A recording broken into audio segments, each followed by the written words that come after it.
So the old money mind frame, how was that working? You broke? Pretty sure. I was. I changed my mind frame to a new money mind frame, and I started from scratch.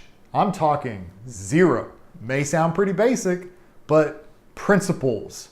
New money mind frame. You need to start with the basics and let's advance from there.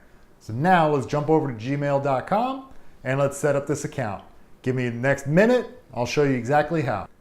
After that, join me in course 1.2. Thank you.